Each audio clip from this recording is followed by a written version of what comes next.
నమస్కారం. జూలై 21వ తారీఖున వచ్చేసి మనకి గురు పౌర్ణమి వస్తుంది. మరి గురు పౌర్ణమి రోజు ప్రజలు ఎటువంటి నియమ నిబంధనలు పాటించాలి? ఆ రోజు ఏం చేయాలి? ఎటువంటి పారాయణం చేస్తే మనకి అదృష్టం వరిస్తుంది? అలాగే ధనప్రాప్తి కలగాలి అన్నా కానీ చాలా మందికి బిజినెస్లో లాస్ ఉంటుంది. సో వాళ్ళందరికీ లాభం కలగాలి అంటే మరి ఏం చేయాలి, ఏం చేయకూడదు అనే వాటన్నిటి గురించి తెలియచేయడానికి ఈ రోజు స్టూడియోలో మనతో పాటు ఉన్నారు ప్రముఖ జ్యోతిష వాస్తు పండితులు బ్రహ్మశ్రీ డాక్టర్ నాయకంటి మల్లికార్జున శర్మ గారు. మరి గురువు గారితో మాట్లాడి గురు పౌర్ణమి రోజు ఎటువంటి నియమ నిబంధనలు పాటించాలి అనే వాటి గురించి అడిగి తెలుసుకుందాం. నమస్కారం గురుగారు. నమస్కారం అమ్మా. గురుగారు, మనకి జూలై 21వ తారీఖున వచ్చేసి ఆదివారం రోజున గురు పౌర్ణమి వస్తుంది. మరి గురు పౌర్ణమి రోజున ఏం చేయాలి, ఏం చేయకూడదు? మరి ఆ రోజు గురు పౌర్ణమి రోజు బాబా ఒక అనుగ్రహం కలగాలి అంటే, దత్తాత్రేయ స్వామి వారి అనుగ్రహం కలగాలి అంటే మరి ఎటువంటి పారాయణం చేస్తే మనకు బాగుంటుంది అంటారు? తప్పకుండా అమ్మా. ఓం శ్రీ గురుభ్యో నమః. వాగర్ధావ సంప్రోక్తో వాగర్ధ ప్రతిపత్తే జగతో పితర వందే పార్వతీ పరమేశ్వరం. వ్యాసాయ విష్ణురూపాయ వ్యాసరూపాయ విష్ణవే నమో వై బ్రహ్మణితే వాసిష్ఠాయ నమో నమః. గురు బ్రహ్మ గురు విష్ణు గురుదేవో మహేశ్వర గురు సాక్షాత్ పరబ్రహ్మ తస్మై శ్రీ గురవే నమః. ఓం శ్రీ మాత్రే నమః. గురు పౌర్ణమి అంటే పౌర్ణమి అనేది సహజంగా వస్తుంది. అంటే ప్రతి నెలలో కూడా పౌర్ణమి అంటారు, కొంతమంది పరిభాషలో పున్నమి అంటారు. అలానే ఈ పౌర్ణమి అనేది ఎలా ఏర్పడుతుందంటే రవిచంద్రుల యొక్క అంతరం వల్ల పౌర్ణమి అనేది ఏర్పడుతుంటుంది. రవిచంద్రులు మధ్యలో 180 డిగ్రీలు ఉంటే పౌర్ణమి అనేది ఏర్పడుతుంటుంది. అంటే రవిచంద్రుల యొక్క అంతరం అనేది 12 డిగ్రీలు ఉంటే తిథి అనేది ఏర్పడుతుంటుంది, పాడ్యం అని. 24 డిగ్రీలు ఉంటే విధి అని, 36 డిగ్రీలు ఉంటే తదియ ఏర్పడే అవకాశాలు ఉంటాయి. ఇక్కడ ఈ పౌర్ణమి ఏర్పడినప్పుడు ఆషాఢ మాసం అంటారు. అంటే మన మాసాలు 12 ఉన్నాయి. ఈ ఆషాఢ మాసం అంటే ఏంటంటే పౌర్ణమి రోజున ఉత్తరాషాఢ నక్షత్రం కానీ పూర్వాషాఢ నక్షత్రం కానీ ఉంటే మనం దాన్ని ఆషాఢ మాసం అంటాం. అంటే ఆషాఢం కలిసి ఉండాలి. అంటే చిత్తా నక్షత్రం పౌర్ణమి రోజు ఉంటే చైత్రమాసం అని, జ్యేష్ఠ నక్షత్రం పౌర్ణమి రోజు ఉంటే జ్యేష్ఠమాసం అని, కృత్తికా నక్షత్రం పౌర్ణమి రోజు ఉంటే కార్తీక మాసం అని అంటాం మనం. ఈ ఆషాఢ మాసంలో మనకి పౌర్ణమిని ప్రత్యేకంగా కర్కాటక రాశిలో రవి ఉండంగా ఇక్కడ దక్షిణాయం ప్రారంభం కాలంలో ఆషాఢం పౌర్ణమి అనేది వస్తుంది. ఈ ఆషాఢ మాసంలో ఏదైతే మనకి పౌర్ణమి రోజున గురువుల్ని ఆరాధించాలని శాస్త్రం చెప్పబడింది. గురువులను ఆరాధించటానికి కొన్ని కారణాలు కూడా ఉన్నాయి. కారణాలంటే ఏమిటి అంటే కర్కాటక రాశ్యాధిపతి చంద్రుడు, రవి వచ్చి చంద్రుడి యొక్క స్థానంలో ఉండటం వల్ల అదొకటి. దాంతోపాటు ఆషాఢం అంటే ఏమిటంటే ఉత్తరాషాఢ పూర్వాషాఢ సంబంధించిన పౌర్ణమి రోజు ఉంటే దాన్ని చక్కగా గురువును ఆరాధన చేయాలి, దత్తాత్రేయ స్వామి యొక్క పాలన చేయాలని శాస్త్రంలో చెప్పబడింది. అంటే చంద్రరాశిలోకి రవి రావటం దక్షిణాయన ప్రారంభకాలం అంటాం మనం.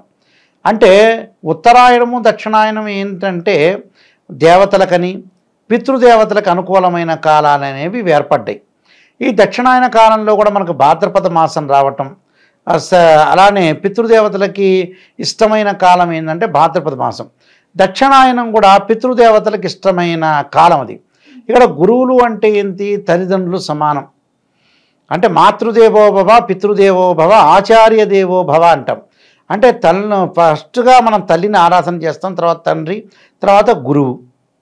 ఇలా ఆరాధన చేసే మార్గాల్లో ఆషాఢ మాసంలో వచ్చే పౌర్ణమి రోజున దత్తాత్రేయ స్వామి యొక్క పారాయణం చేయటం, ఆ రోజున దత్త కవచ స్తోత్రము, గురుచరిత్ర పారాయణం చేయటం కానీ, అంటే ఇవన్నీ కాదు, ఇష్టమైనవి ఏవైనా చేయొచ్చు.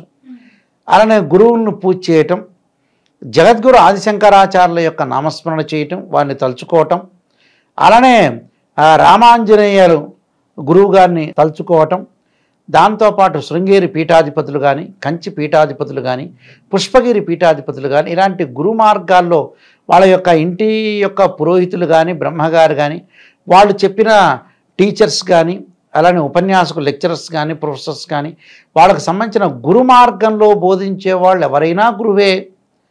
తండ్రి ఇంటికి పెద్ద గురువు, నిజం చెప్పాలంటే తల్లి పెద్ద గురువు, ఆ తర్వాత ఎవరైనా కూడా ఆరాధన చేయొచ్చు. అయితే గురు పౌర్ణమి రోజున చక్కగా ఆదివారం పౌర్ణమైంది అంటే ఆదివారం అంటే సూర్యుడికి సంబంధించిన ప్రతీక అని మనం తెలుసు. అంటే ఆ రోజున పౌర్ణమి రోజున ఏదైతే భక్తి శ్రద్ధలతోటి భగవంతుడి యొక్క ఆరాధన చేయటం, వీలైతే ఉపవాసం చేసి గురుచరిత్ర చదువుకోవటం. గురుచరిత్రే కాదు, మన గురువులైన విష్ణు స్వరూపైన మంత్రాలయం శ్రీ రాఘవేంద్ర స్వామిని ఆరాధన చేయొచ్చు. అలానే సాయిబాబాని, షిరిడి సాయిబాబాని ఆరాధన చేయొచ్చు తప్పకుండా. ఇవన్నీ కూడా జగద్గురు ఆశంకరాచార్యుని ఇవన్నీ కూడా మనం ఆరాధన చేయొచ్చు. అంటే ఆ రోజున గురు పరంపరంగా ఆరాధన చేయొచ్చు. అలానే దేవగురువైన బృహస్పతి సంబంధించిన మంత్రాన్ని కూడా చదువుకోవచ్చు. దేవగురువైన బృహస్పతి మంత్రం యొక్క శ్లోకం ఏమిటంటే, ఇక్కడ ముఖ్యంగా దేవానాంచ ఋషీనాంచ గురుకాంచన సన్నిభం బుద్ధిమతం త్రిలోకేశం తం నమామిం బృహస్పతిం. అంటే దేవగురువైన బృహస్పతిని ఆరాధన చేయొచ్చు. నదీ స్థానము అలానే సముద్ర స్థానం చేయొచ్చు. ఇంట్లో యజ్ఞయాగాది క్రతువులు చేసి రావి సమిధలతోటి బృహస్పతి ఏదైతే జపం చేపించవచ్చు, బృహస్పతి యొక్క ఏదైతే హోమం చేపించవచ్చు. అంటే దేవగురువైన బృహస్పతి ఏదైతే హోమం చేసుకోవటం కూడా చాలా మంచిది. అంటే గురు పరంపరంగా ఉన్న వ్యక్తుల్ని పూజ చేయాలి, గురువుకు సంబంధించిన హోమం చేసుకోవటం చాలా మంచిది.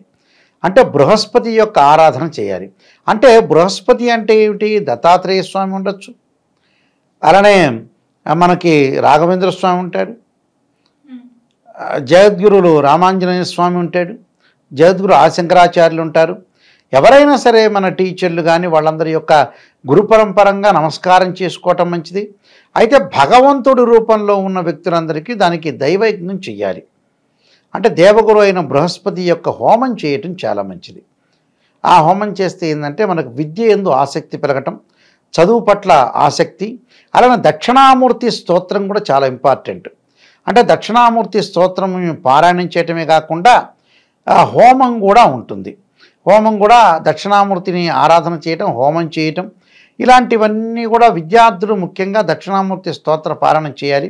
ఒకవేళ వాళ్ళు చేయలేకపోతే వాళ్ళ పేరు మీద పెద్దవాళ్ళు కూడా ఆరాధన చేయటం.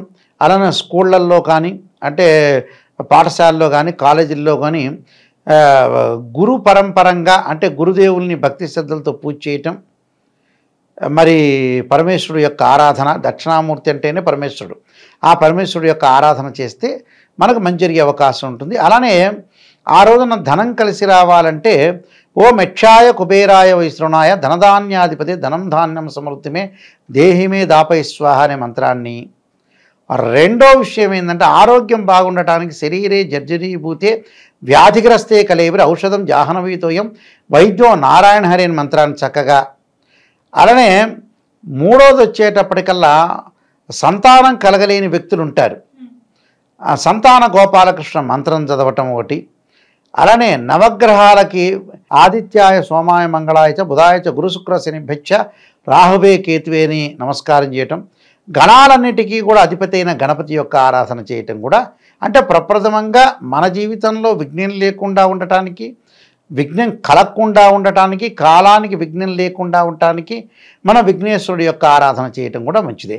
అంటే వక్రతుండ మహాకాయ కోటి సూర్య సమప్రభ నిర్విఘ్నం కురుమేదేవ సర్వకార్యేషు సర్వదా. ఉపవాసం ఉండాలి ఆ రోజున. దానం ఏం చేయాలంటే ఏదైనా సరే గుళ్ళ దగ్గర ఉన్న వ్యక్తులకి ఆహారం, అడుక్కునే వాళ్ళకి ఆహారం ఇవ్వటం చాలా మంచిది. అంటే ధన రూపేణా ఇవ్వచ్చు, తప్పు లేదు. ఆహారం అనేది కడుపు నిండుతుంది కాబట్టి ఆహారం ఇవ్వటం వల్ల కూడా ఆ రోజున ప్రత్యేకంగా సూర్యభగవానుడి యొక్క ఆరాధన చేయటం కూడా చాలా మంచిదమ్మ. ఇవన్నీ కూడా చేయటం వల్ల చాలా మంచి జరిగే అవకాశం ఖచ్చితంగా ఉంటుంది. ఓకే గురుగారు, గురు పౌర్ణమి రోజు ఏం చేయాలి, అలాగే ఆ రోజు మనకి ధనప్రాప్తి కలగాలి అంటే ఎటువంటి పారాయణం చేస్తే బాగుంటుంది అనే వాటి గురించి అయితే మాకు తెలియజేశారు. ధన్యవాదాలు గురుగారు.